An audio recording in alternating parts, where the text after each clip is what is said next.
Dice la Biblia, la palabra del Señor en Filipenses capítulo 3, que nuestra ciudadanía está en los cielos, de donde también ansiosamente esperamos a un Salvador, el Señor Jesucristo. Así que este versículo nos lleva a poner nuestra mente, nuestra mirada en aquello que está por venir, en la morada celestial que está por venir. Hay un lema que tienen muchas personas en este mundo que consiguen ser influyentes en el ámbito en el que se mueven. Y uno de estos lemas es sacrificar lo que sea necesario para triunfar.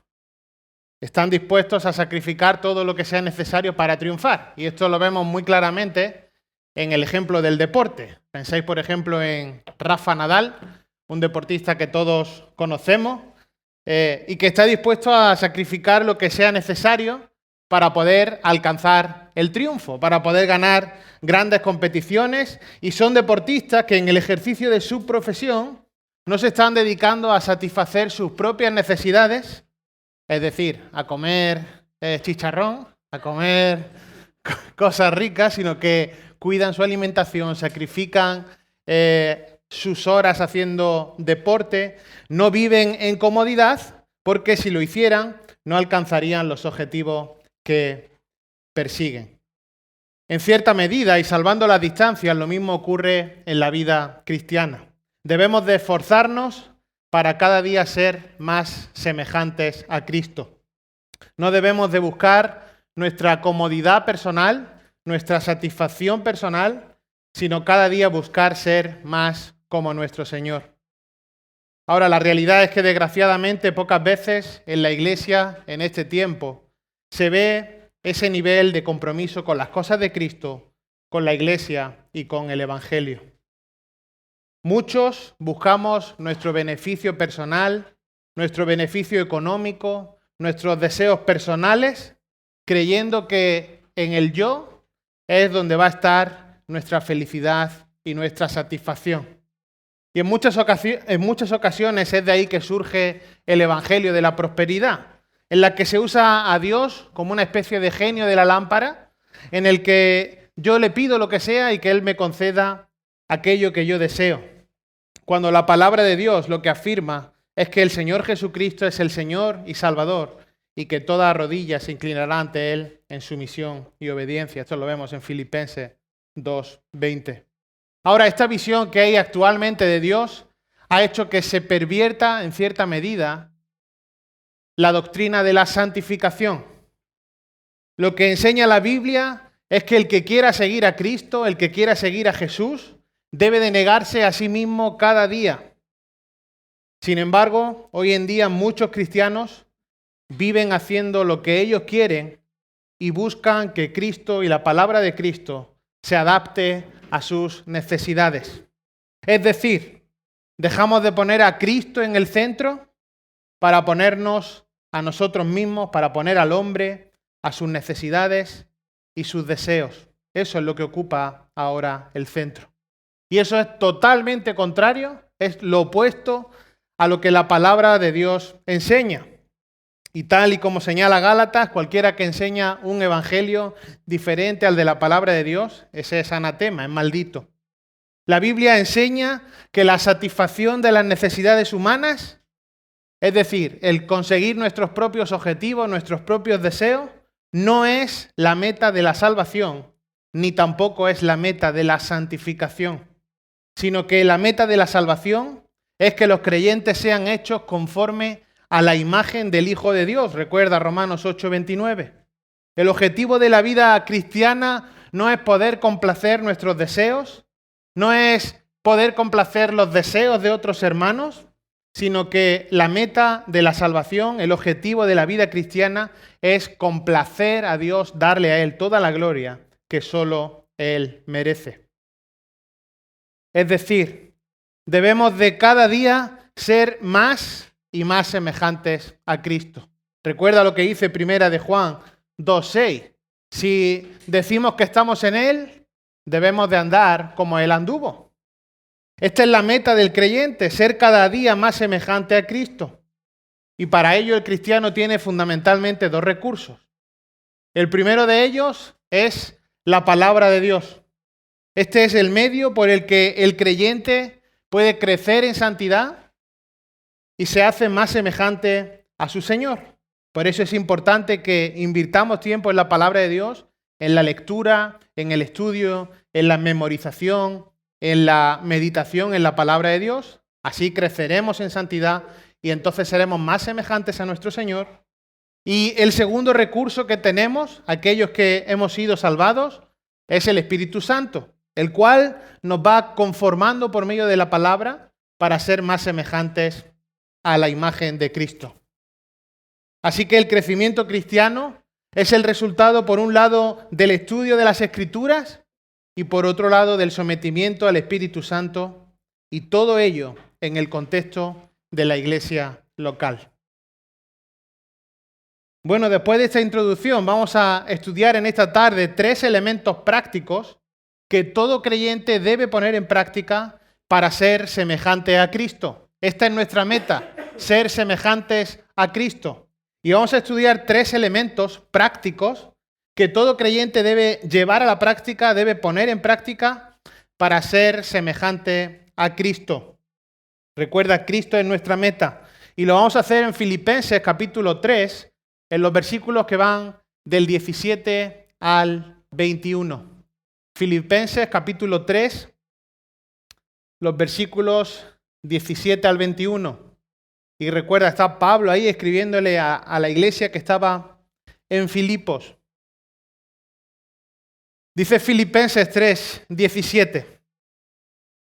Hermanos, sed imitadores míos y observad a los que andan según el ejemplo que tenéis en nosotros. Versículo 18. Porque muchos andan, como os he dicho muchas veces, y ahora os digo aún llorando, que son enemigos de la cruz de Cristo, cuyo fin es perdición, cuyo Dios es su apetito y cuya gloria está en su vergüenza, los cuales piensan solo en las cosas terrenales. Versículo 20. Porque nuestra ciudadanía está en los cielos, de donde también ansiosamente esperamos a un Salvador, el Señor Jesucristo, el cual transformará el cuerpo de nuestro estado de humillación en conformidad al cuerpo de su gloria por el ejercicio del poder que tiene aún para sujetar todas las cosas a sí mismo. Este será nuestro texto en esta tarde. Y vamos a ver aquí, en estos versículos, 3 elementos prácticos que todo creyente debe poner en práctica para ser semejante a Cristo. Esa es nuestra meta. El primero de estos elementos lo encontramos en el versículo 17 y es seguir vidas ejemplares. Seguir vidas ejemplares. Dice el versículo 17, hermanos, y este es Pablo, hermanos, sed imitadores míos y observad a los que andan según el ejemplo que tenéis en nosotros. Esa palabra imitadores de mí en el texto griego significa literalmente sed imitadores conmigo. Sed imitadores conmigo. Es decir, Pablo estaba instando a los filipenses a imitar su manera de vivir. Él no estaba poniéndose en un pedestal de santificación. Él no estaba poniéndose en un pedestal de perfección espiritual. Pero lo que estaba haciendo era animar a los filipenses a seguirlo como un pecador imperfecto, a imitar el esfuerzo por alcanzar la meta de la semejanza de Cristo. Pablo, lejos de ponerse aquí en una situación orgullosa o de ego personal, está animando a los filipenses a que pudieran seguirlo en su ejemplo de pecador imperfecto, en su ejemplo de caminar en pos de Cristo, en su esfuerzo de sacrificar lo que fuera necesario para alcanzar la meta de la semejanza de Cristo. Vemos el ejemplo de Pablo a lo largo de todo el Nuevo Testamento. Y ahí vemos sus triunfos y también sus desaciertos. Y de hecho, probablemente si Pablo hubiera sido perfecto, que no lo fue, pero si hubiera sido perfecto, no habría sido un ejemplo que los creyentes pudieran seguir. Porque la realidad es que tenemos problemas, luchas externas, luchas internas, y necesitamos ver el ejemplo de creyentes como el ejemplo de Pablo para ver cómo ellos han actuado. Ver cómo otras personas, y en este caso el ejemplo de Pablo, nos ayuda en medio de diferentes circunstancias a mirar a Cristo. Los filipenses, estos hermanos a los que le escribe Pablo, al igual que tú y que yo, al igual que la Iglesia Bíblica Sevilla, al igual que todos los creyentes en la actualidad, podían conocer el ejemplo de Pablo. Y los creyentes en el tiempo pasado y también ahora siempre han necesitado ejemplos de hermanos con una vida piadosa que les sirvan como modelo. Y por eso sigue el versículo 17 y dice, después de decir hermanos, sed imitadores míos, sigue el versículo 17, y observad a los que andan según el ejemplo que tenéis en nosotros. En cierta manera, lo que está diciendo Pablo es que miraran cómo se estaban comportando, es que observaran con cuidadosidad, con atención, el ejemplo de otros hermanos que con una vida piadosa podían constituirse en modelos de cómo conducirse. Creyentes que aman la palabra de Dios, creyentes que trazan con precisión la palabra de Dios, creyentes que son ejemplo de humildad, creyentes que son ejemplo de servicio, creyentes que son ejemplo de devoción por Cristo. Y Pablo dice, sed imitadores de mí, sed imitadores conmigo y observad la conducta de otros. Esto no quiere decir que nuestros únicos ejemplos o nuestra mira esté puesta en hombres santos, fieles y piadosos, sino que nuestra mirada principal está en Cristo, el ejemplo perfecto, aquel que fue tentado en todo, recuerda, pero sin pecado. Cristo nunca tuvo que buscar la perfección porque siempre fue perfecto, siempre ha sido perfecto. Y Cristo es el mayor ejemplo, el mejor ejemplo de cómo vivir una vida piadosa. Y Pablo sabía esto. Y el hecho de que esté diciendo, sed imitadores de mí, observad la conducta de otros, en ningún caso está excluyendo que la mirada central esté puesta en Cristo, en el ejemplo sobre los ejemplos, en el único perfecto.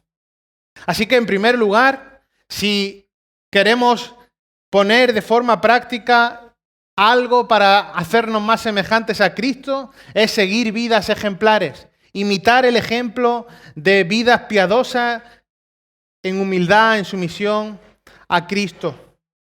En segundo lugar, lo encontramos en los versículos 18 y 19. Y la segunda forma es huir de los enemigos. Huir de los enemigos. Fíjate lo que dice el versículo 18.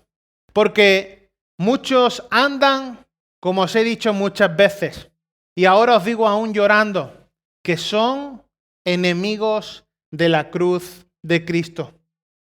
Lo que está haciendo aquí Pablo es advertir que en la búsqueda de esa meta última, en la búsqueda de la semejanza de Cristo, en la búsqueda del premio espiritual último, que es la semejanza de Cristo, era necesario admitir, había que asumir que existen muchos otros ejemplos que habían de evitarse. Ejemplos que han de evitarse. Y son enemigos que están mostrando una hostilidad declarada hacia la fe cristiana. Esto no solo lo vemos en la carta de Pablo a los filipenses, sino que es un patrón en todo el Nuevo Testamento. Todo el Nuevo Testamento no cesa de advertirnos acerca del peligro que presentan los falsos maestros. Recuerda Mateo capítulo 7, versículo 15. Cuidado de los falsos profetas que vienen a vosotros con vestidos de oveja, pero por dentro son lobos rapaces. Y el Nuevo Testamento no cesa de transmitir esta idea. Cuidado, atención, cuidado con los falsos maestros, cuidado con los enemigos de la cruz de Cristo, cuidado con aquellos que se oponen a la fe cristiana. Y en muchos casos, estas personas a las que se está refiriendo aquí son personas que han formado parte de la iglesia, que incluso tuvieron o tienen funciones de liderazgo y que su astucia, su inteligencia, el uso que hacen de su conocimiento es su mayor peligrosidad. Pablo en todas sus cartas está instando a los creyentes, instando a Timoteo a evitar a los falsos maestros, aquellos que se enredan en mitos, en genealogías. Y verdaderamente este es uno de los grandes problemas, de los grandes peligros a los que está expuesta la iglesia hoy en día. Por desgracia, debido a la apatía de muchos creyentes, al poco deseo por conocer la palabra de Dios, por aprender la palabra de Dios, y por el mucho deseo de satisfacer nuestros propios deseos temporales, la iglesia cada vez más en el siglo XXI y en nuestro país se caracteriza por un desconocimiento bíblico y una falta de discernimiento.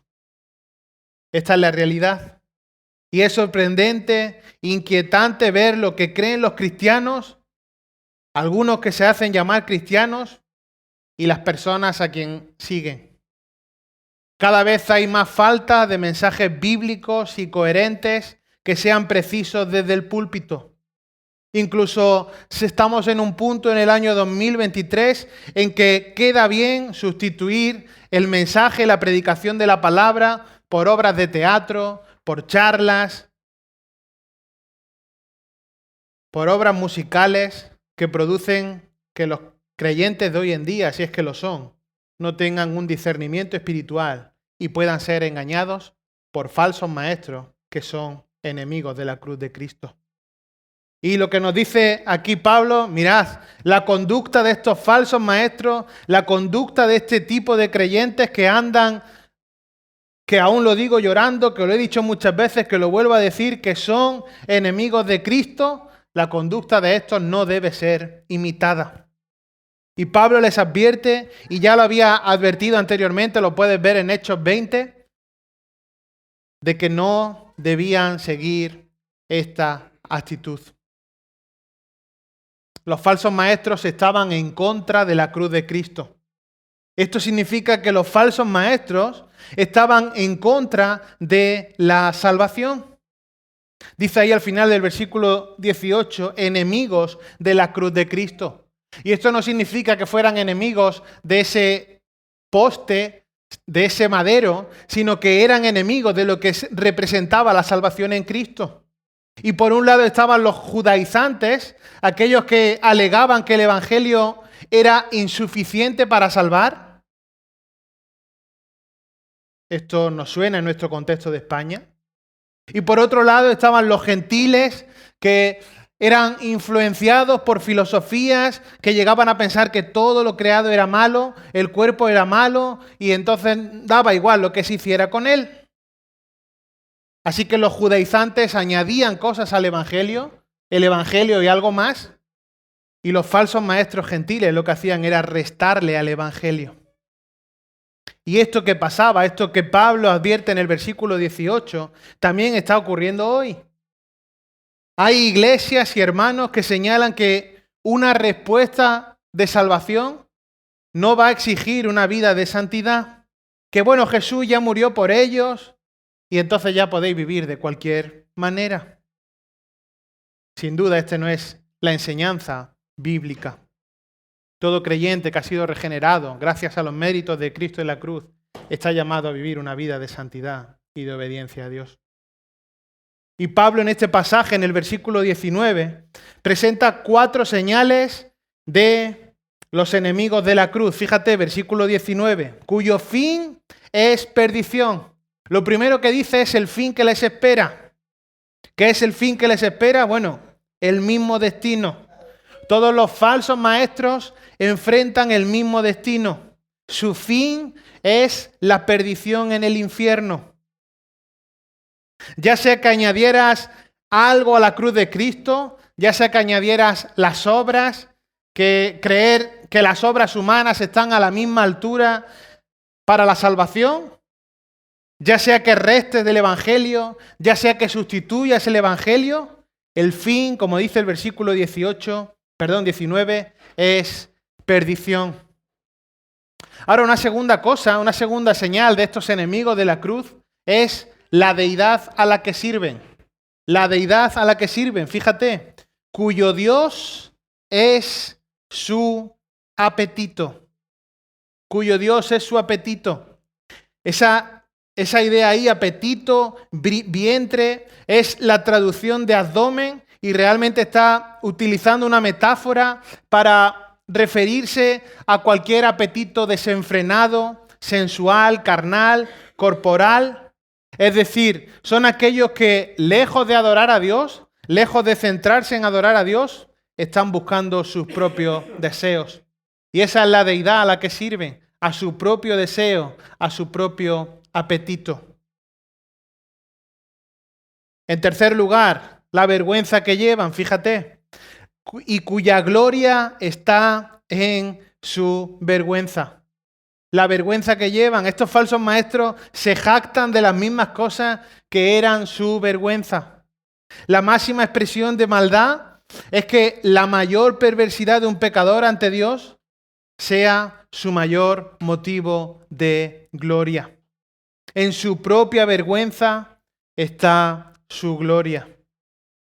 Y los judaizantes se gloriaban de aquello que habían añadido a la salvación. Se gloriaban de poner las obras en un lugar predominante. Y los gentiles, por su lado, se gloriaban en su libertad de poder seguir los deseos carnales. Su propio pecado era motivo de orgullo. En su vergüenza estaba su gloria. Y en cuarto lugar, su manera de pensar. Sigue el versículo 19, los cuales piensan solo en las cosas terrenales. Su mirada, su pensamiento, todo estaba centrado en lo terrenal. Lo que en última instancia muestra que estos falsos maestros no eran salvos. Por tanto, los enemigos de la cruz de los que habla ahí en el versículo 18, los enemigos de la cruz de Cristo, tanto si le añaden como si le quitan al Evangelio, este tipo de personas deben de evitarse, nunca imitarse. Y la segunda forma de poner en práctica, de llevar a la práctica y ser más semejantes a Cristo, es huir de estos enemigos. Hay una tercera manera de poner en práctica y crecer en la semejanza a nuestro Salvador, y la vemos en los versículos 20 y 21. Y es poner la mira en lo que está delante. Poner la mira en lo que está delante. Dice el versículo 20, porque nuestra ciudadanía está en los cielos, de donde también ansiosamente esperamos a un Salvador, el Señor Jesucristo, el cual transformará el cuerpo de nuestro estado de humillación en conformidad al cuerpo de su gloria, por el ejercicio del poder que tiene aún para sujetar todas las cosas a sí mismo. Debemos de poner la mira en lo que está por delante. La motivación fundamental para alcanzar la semejanza de Cristo es la esperanza del regreso de Cristo. Tenemos la certeza de que eso se va a producir. Así que los que amamos a Cristo debemos de ocuparnos de las cosas del cielo. Si verdaderamente confesamos, creemos que nuestra ciudadanía está en los cielos, entonces debemos de ocuparnos de las cosas que están en los cielos. A Pablo no le interesaban ni las comodidades ni los placeres de este mundo. ¿Quieres ver qué es tener en la mente que tu ciudadanía está en los cielos? Fíjate, 2 Corintios capítulo 6, los versículos 4 al 10. Esto es tener en mente que nuestra ciudadanía está en los cielos. Y esto es lo que Pablo tenía en mente cuando animaba a poner la vista en lo terrenal. Fíjate desde el versículo 3. no dando nosotros en nada motivo de tropiezo para que el ministerio no sea desacreditado, sino que en todo nos recomendamos a nosotros mismos, como ministros de Dios, en mucha perseverancia, en aflicciones, en privaciones, en angustias, en azotes, en cárceles, en tumultos, en trabajos, en desvelos, en ayunos, en pureza, en conocimiento, en paciencia, en bondad, en el Espíritu Santo, en amor sincero, en la palabra de verdad, en el poder de Dios, por armas de justicia, por la derecha, por la izquierda, en honra y en deshonra, en mala fama y en buena fama, como impostores pero veraces, como desconocidos pero bien conocidos, como moribundos, y he aquí vivimos, como castigados, pero no condenados a muerte, como entristecidos, mas siempre gozosos, como pobres, pero enriqueciendo a muchos, como no teniendo nada, aunque poseyéndolo todo. Esta es la idea de que nuestra ciudadanía está en los cielos. Y Pablo no estaba interesado en la comodidad ni el placer de este mundo, sino que verdaderamente estaba invirtiendo en aquello que estaba por venir. Para los creyentes debe ser lógico poner la mirada en el cielo, ya que nuestra ciudadanía está en los cielos. Ahora, ¿qué es la ciudadanía? Es el lugar donde una persona tiene su estado civil oficial, la nación en la cual su nombre está registrado. Y los creyentes, aunque vivimos en este mundo, aunque vivimos en España, somos ciudadanos del cielo. Y aunque físicamente no estamos viviendo ahí, sí experimentamos en cierto grado la vida celestial aquí en la tierra, ya que estamos bajo el gobierno del Rey del cielo y vivimos por Él. Y Pablo está diciendo aquí, la esperanza del regreso de Cristo debe de llenar a todo creyente de motivación, de responsabilidad y de seguridad. Ahora, ¿vivimos con esta esperanza? ¿Vivimos con esta esperanza? Fíjate lo que dice 1 Corintios, capítulo 3 y versículo 12. Ahora bien, si sobre este fundamento alguno edifica con oro, plata, piedras preciosas, madera, heno, paja, la obra de cada uno será evidente, porque el día la dará a conocer, pues con fuego será revelada. El fuego mismo probará la calidad de la obra de cada uno. Si permanece la obra de alguno que ha edificado sobre el fundamento, recibirá recompensa. Si la obra de alguno es consumida por el fuego, sufrirá pérdida. Sin embargo, él será salvo como por fuego. Los creyentes no debemos de esperar el regreso de Cristo con una actitud pasiva, con una actitud de apatía y tampoco como si no esperáramos nada, viviendo cada día solo en nuestros deseos carnales. Los creyentes esperamos el regreso de Cristo. En ese momento Él transformará nuestro cuerpo de humillación en un cuerpo semejante al de la gloria suya. Y para los creyentes que mueren antes del regreso de Cristo, la muerte significa la separación temporal del espíritu y del cuerpo. El cuerpo va a la tumba, mientras que el espíritu va a la presencia de Dios. Y en este momento el cielo está habitado por los espíritus de los justos que han sido hechos perfectos. Esos creyentes que vivieron desde Pentecostés hasta el arrebatamiento experimentarán la unión de sus espíritus con el cuerpo resucitado en el momento del arrebatamiento. Esto lo vemos en 1 Tesalonicenses 4, del 15 al 17. Los creyentes del Antiguo Testamento y aquellos que serán salvados durante la tribulación recibirán sus cuerpos resucitados en la segunda venida de Cristo, Apocalipsis 24.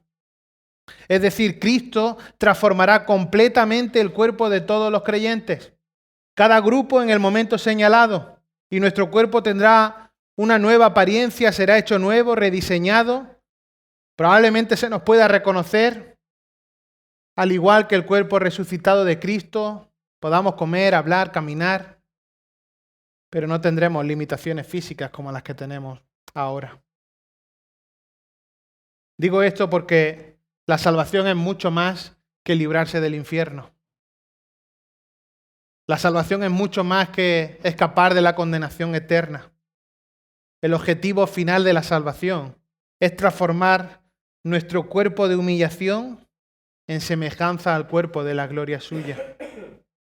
Y con cuerpos transformados nos podremos convertir al fin en la creación perfecta de Dios, la cual había planeado para gozar la eterna comunión con Él. Y todo esto no hecho por nada que esté en nosotros, sino como dice al final del versículo 21, por el poder de Cristo, el cual tiene el poder, es capaz de sujetar el universo entero a su control soberano. Y por supuesto tiene el poder para transformar el cuerpo de los creyentes a su semejanza. Así que, queridos hermanos, mientras corremos la carrera espiritual, mientras andamos en esta vida, mientras estamos batallando a izquierda y a derecha, los creyentes tenemos 3 ejemplos prácticos, 3 ilustraciones, 3 ayudas, 3 formas de crecer en semejanza a Cristo.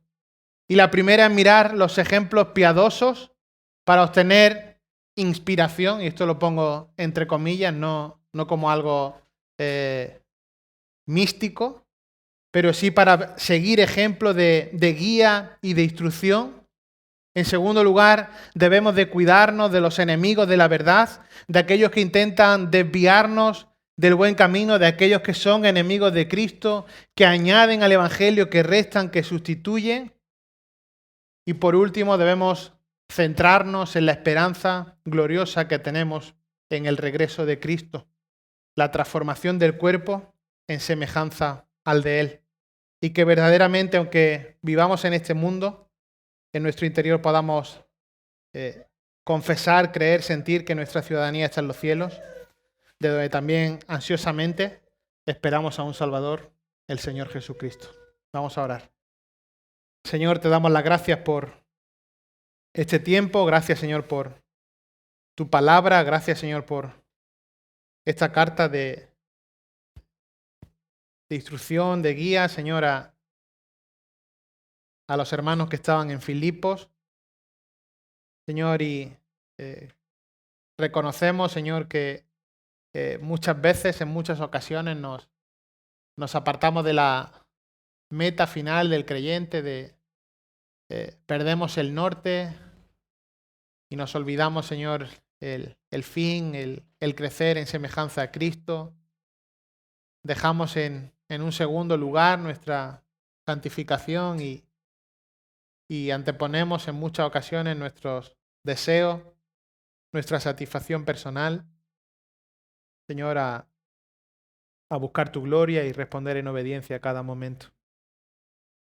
Ayúdanos, Señor, a estar cerca de tu palabra, a vivir sometido al Espíritu Santo en el contexto de una iglesia local, Señor, y que, como hemos leído, Señor, estos elementos prácticos que debemos llevar a la práctica, en seguir vidas ejemplares, imitar el ejemplo de hombres piadosos que se conducen conforme a la voluntad de Cristo, el huir, el evitar, el no imitar, Señor, a aquellos enemigos de la cruz de Cristo que pervierten el Evangelio, Señor, que pueden hacernos tropezar, que sabemos que su fin es la perdición, que están centrados en sí mismos y en lo terrenal, Señor, y que podamos mantener nuestra mirada en aquello que está por venir, en el regreso de Cristo y ocuparnos, Señor, en las cosas del cielo. Y esto, Señor, oramos reconociendo nuestra necesidad de asimilación, de entender esto, de llevarlo a la práctica, Señor. Y te ruego, Señor, que así sea en mi vida, en la vida de mis hermanos. Y oramos en el nombre de Cristo Jesús, nuestro Salvador. Amén.